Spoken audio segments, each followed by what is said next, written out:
જય સ્વામિનારાયણ. આપણે શીખીએ છીએ પ્રકરણ 9 જેનું નામ છે ખોખા અને રેખાચિત્ર. બરાબર.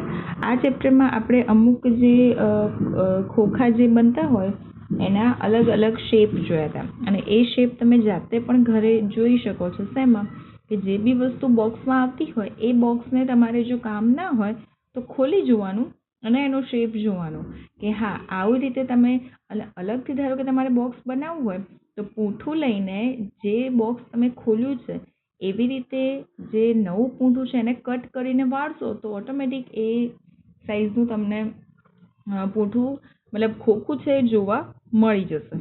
બરાબર. એટલે એવી રીતે છે. અને આમાં 3D અને 2D એટલે કે કહેતા કે આપણે કોઈ બી નકશો નહીં હોય નકશો છે એ પહેલાં આપણે કાગળમાં હોય. બરાબર. પણ કાગળમાં એની સરખી લંબાઈ પહોળાઈ ના જોઈ શકીએ, પણ આમાં 3D રીતે દોરીએ તો એ વસ્તુ આપણે લંબાઈ પહોળાઈ ઊંચાઈ બધું જ જોઈ શકીએ. હવે એના થોડાક ચિત્રો આપણે અત્યારે જોવાના છે. બરાબર. કે પ્રશ્ન 6, નીચે આપેલા નકશાને તેના સાચા વાસ્તવિક ચિત્ર સાથે જોડવાના છે. બરાબર. તો હવે અહીંયા એક નકશો આપ્યો છે. એટલે કોઈ બી નકશો પહેલાં બને ને તો પહેલાં આવી રીતે બનશે. બરાબર. કે આ ઘર છે ધાબેથી તમે જુઓ તો આ રીતનું દેખાય કે અહીંયા બારી છે, અહીં બારી, અહીંયા બારી, આ દરવાજો અને આ બારી. બરાબર. આટલી વસ્તુ પહેલાં હોય અને આના ઉપરથી છે ને આવી રીતનું 3D ચિત્ર ઊભું થાય. આ પણ એ લોકો જ બનાવે. જે લોકો બિલ્ડિંગ પહેલાં બનાવવાનું હોય ને એમાં એ લોકો કોન્ટ્રાક્ટ આપે. પહેલાં એ લોકો સમજાવી દે કે આવી રીતના રૂમ બનાવવાના છે તો પહેલાં આવો નકશો તૈયાર કરે, પછી આવી રીતે રૂમ બતાવે. જે કોઈ વ્યક્તિ ખરીદવા આવે ને આવી રીતના બતાવે. બરાબર. કે હવે આપણે જોવાનું છે, આપણે નક્કી કરવાનું છે કે આ ઘર આમાં 4 ઓપ્શન જે આપ્યા છે એમાંથી કયું સાચું છે. બરાબર. તો કેવી રીતે એ વસ્તુને આપણે નક્કી કરી શકશું? તો સૌથી પહેલાં જુઓ કે અહીંયા એક મોટું ચોરસ છે, અહીંયા નાનું ચોરસ છે. બરાબર. તો આપણે આ પહેલા નંબરનું ઘર જોઈએ તો અહીંયા એવો ખૂણો પડતો નથી. જેવો અહીંયા કોર્નર પડે છે એવું પડતો નથી, સીધું સળંગ જ છે. બરાબર. એક નંબર તો આવશે જ નહીં. બાકીના 3 છે એમાં હવે વિચારીએ કે કયો ઓપ્શન હોઈ શકે. બરાબર. તો એમાં આપણે જોઈએ તો આ ઓપ્શનમાં જો ઘર છે, દરવાજો છે, બારી છે, અહીંયા બારી, પણ અહીંયા એક બારી આપી છે તો અહીંયા બારી છે આપણા નકશામાં નથી, તો આ નકશા મુજબનું આ ઘર પણ નથી. બરાબર. હવે 3rd નંબર જોઈએ તો 3જા નંબરમાં શું છે કે અહીંયા ખૂણો પડે છે, અહીંયા એક બારી, દરવાજો, બારી, બારી. બરાબર. એ બધું છે. ઓકે. તો આ હોઈ શકે. અને નંબર 4 આ બંને પણ સેમ જેવું જ છે, કેમ કે અહીંયા પણ જ્યાં જ્યાં બારી દરવાજો છે ત્યાં પણ છે, પણ અહીંયા એક થોડોક લોચો છે. શું લોચો છે? તો જે આ દિવાલની બારી છે એ દિવાલમાં પાછળની સાઈડ આપી છે, તો આપણા આ ચિત્રમાં પાછળની સાઈડ બારી છે અને આમાં ક્યાં છે બારી? વચ્ચે છે. તો આ નકશા પરથી 4 નંબરનું ઘર પણ થશે નહીં. બરાબર. એટલે હવે આપણો સાચો જવાબ શું બનશે? નંબર 3 કે આ નકશા પરથી સાચું ઘર આ છે. એટલે આવી રીતના બીજા પણ તમને નકશા આપે તો કેવી રીતે ઘર બનાવવું એ તમારે આ નકશા પરથી વિચારીને જોવાનું અને બનાવવાનું. બરાબર. એકદમ ઇઝી. શાંતિથી તમે જોજો, તમને જાતે જ આનો આઈડિયા આવી જશે. બરાબર. આ રીતે તમે ચેક કરશો અને એ સિવાય બીજા પણ એક્સ્ટ્રા આવી રીતે નકશા પરથી તમે ટ્રાય કરશો ને બનાવવાનું તો તમને ફાવી જશે અને બહુ જ મજા આવશે આ બધું કરવાની. બરાબર. હવે આ જે છે નકશો કહેવાય ને આ છે ને વાસ્તવિક ચિત્ર કહેવાય, રિયલ, કે આવું દેખાય. આપણે ઘરને બની ગયા પછી જોઈએ તો આવું દેખાશે. આવું દેખાશે? નહીં દેખાય. બરાબર. હવે પ્રશ્ન 7માં શું છે કે નકશાને આધારે ચિત્ર બનાવો. પહેલાં આપણે ચિત્ર શોધ્યું, હવે ચિત્ર બનાવવાનું. બરાબર. કે આ નકશો છે એના ઉપરથી એ લોકોએ અહીંયા આવું ચિત્ર બનાવ્યું. બરાબર. કે 2 સાઈડ બારી, અહીંયા દરવાજો, અહીંયા બારી અને અહીંયા બારી, આ રીતનું એક મકાન છે. તો આ લોકોએ નકશો બનાવી. અહીંયા ખૂણો પડે છે આગળની સાઈડ, તો અહીંયા ખૂણો પાડ્યો. બરાબર. હવે અહીંયા બારી નથી દર્શાવી. કેમ? કારણ કે આ બારી અંદરની સાઈડ જતી રહી છે. બરાબર. એટલે અહીંયા બારી દર્શાવું તો આ દિવાલની થઈ જાય, પણ એકચ્યુઅલી દિવાલ અહીંયા છે એની બારી છે. બરાબર. એવી જ રીતે પાછળની બારી પણ નથી, કેમ કે આ નકશો કેવી રીતે છે કે આપણે તમે અહીંયા ઊભા રહીને આ ઘરને જુઓ છો તો તમને આ રીતે ક્રોસમાં દેખાય, તો તમને આ બારી પણ ના દેખાય આ દિવાલના લીધે, અને આ બારી પણ ના દેખાય કેમ કે આ દિવાલ પણ અહીંયા સાઈડમાં જતી રહે છે. બરાબર. આ સાઈડની 2 બારી છે એ તમને દેખાય છે, દરવાજો છે એ પણ તમને દેખાઈ ગયો છે. બરાબર. હવે એવી રીતે આ નકશા ઉપરથી પણ આપણે ઘર બનાવવાનું છે, વાસ્તવિક ચિત્ર, બરાબર. તો આ નકશા ઉપરથી પણ જોઈએ આપણે કે આને આપણે આ ઘરને અહીંયા ઊભા રહીને જોઈએ તો કેવું દેખાશે, અથવા તો આપણે અહીંયા ઊભા રહીએ, આ સાઈડ જ ઊભા રહીને જોઈએ, બરાબર. અહીંયા ઊભા રહીશું તો આપણને આ બારી દેખાશે, દરવાજો દેખાશે, આ બારી દેખાશે, આ બારી નહીં દેખાય અને આ જે છે સિચ્યુએશન આ પણ આપણને દેખાશે નહીં, બરાબર. તો અહીંયા ઊભા રહીને આપણે દોરીએ છીએ નકશો. તો આ રીતે મેં બનાવ્યું છે કે પહેલાં આપણે આવી રીતે આમ ધાબુ દોરી દેવાનું કોર્નરવાળું, પછી ધાબુ દોર્યા પછી આવી રીતે જ્યાં ખૂણા છે ત્યાંથી લીટી નીચે કરવાની, બરાબર. અને પછી એને આવી રીતે જોઈન્ટ કરશો એટલે તમારું ઘર તૈયાર થશે. અને પછી જ્યાં બારી છે ત્યાં બારી અને જ્યાં દરવાજો છે ત્યાં દરવાજો દર્શાવી દેવાનો, બરાબર. એકદમ ઇઝી છે, શાંતિથી ટ્રાય કરજો, ફાવી જશે. કદાચ તમને એમ થાય કે એકદમ નથી ફાવતું મેડમ, તો પહેલાં રફમાં ચોપડામાં એમ છેલ્લા પત્તે આવી રીતે ઘર દોરી જજો, પછી તમને ફાવી જાય ને પછી સ્વાધ્યાય પોથીમાં કરજો. કેમ કે ડાયરેક્ટ આમાં કરશો ને બહુ ચેક કરશો ને તો કાગળ ફાટવાનો ડર રહેશે, પ્લસ કાળા કાળા ડાઘા પડી જશે બહુ દોરીને બહુ ભૂસશો તો. એટલે પહેલાં ચોપડામાં ટ્રાય કરજો, પછી આમાં જાતે દોરજો, બરાબર. આગળનો પ્રશ્ન છે પ્રશ્ન 8. હવે એમાં એવું કહે છે કે નીચે આપેલા સમઘનને તેના સાચા વાસ્તવિક ચિત્ર સાથે જોડો, બરાબર. સાચું વાસ્તવિક ચિત્ર. હવે આ જે સમઘન છે એ આવું દેખાશે વાસ્તવિકમાં, એટલે જે આ છે એ આવું દેખાશે, આવું દેખાશે, કેવું દેખાશે, બરાબર. હવે આ તો લંબચોરસ છે, આ તો દેખાશે જ નહીં. આ ડાયમંડ શેપ છે, આ પણ નહીં આવે. આ ઘર જેવું છે, હવે સમઘન આવી રીતે ઘર બનશે નહીં બને. આ બેમાં કન્ફ્યુઝન.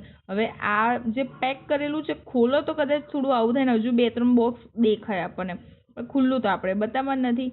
અને આમાં પણ આ રીતના શેપ આવશે નહીં, બરાબર. તો આપણા બે આન્સર આવશે આ રે. આ જે છે સમઘનને આપણે રાઈટ સાઈડથી દેખ્યું છે અને આને લેફ્ટ સાઈડથી જોઈએ છે, બરાબર. એ રીતે છે કે આ મેઇન એનો બોક્સ છે, આ ઉપરની ને બાજુની બાજુ છે.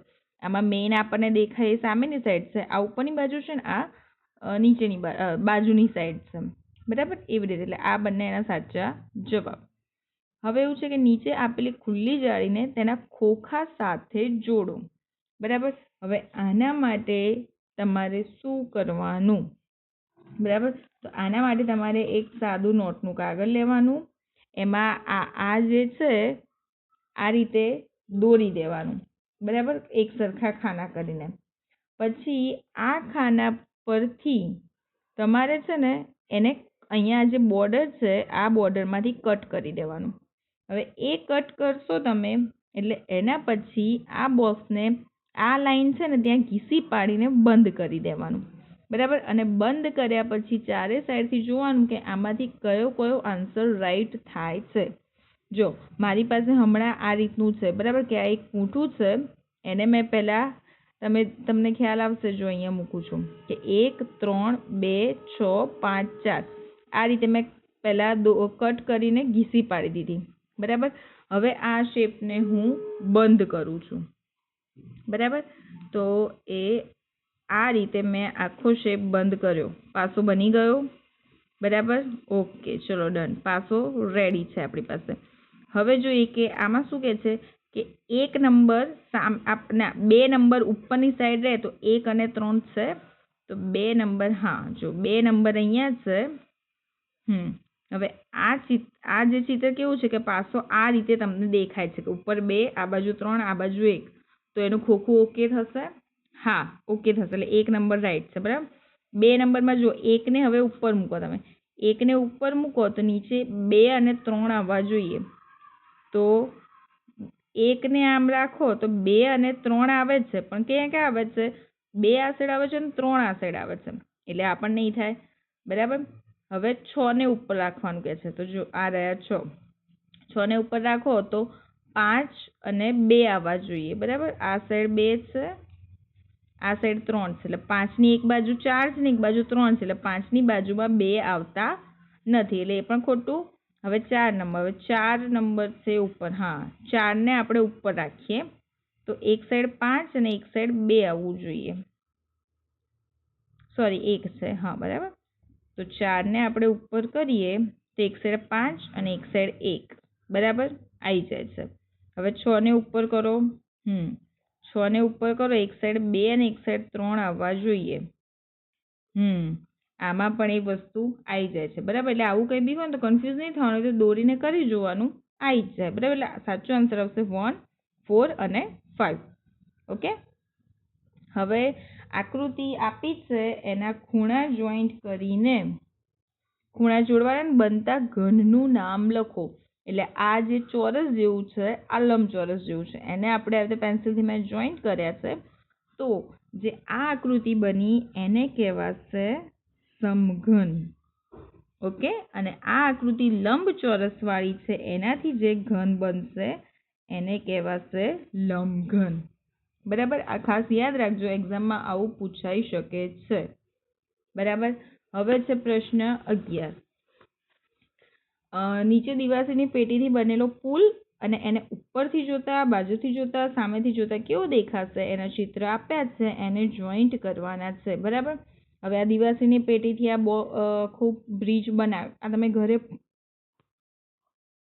પણ આ તમે બનાવી શકો છો. જો આમ 2 દિવસથી ફેવિકોલથી જોઈન્ટ કરીને પણ બનાવી શકો, અથવા તો એવું જો જોઈન્ટ ના કરવું હોય, કેમ કે પછી બધી રીતે જોઈન્ટ રાખીએ તો વેસ્ટ થઈ જાય, તો એવું ના કરવું હોય તો બીજો ઓપ્શન એવો છે કે તમારે દિવાસળીના જે ખોખા હોય ને, એમાં આપણે જોઈએ કે આમ આંગળીથી એને અંદરનું દિવાસળીવાળું ખોખું બહાર કાઢી શકાય. બરાબર.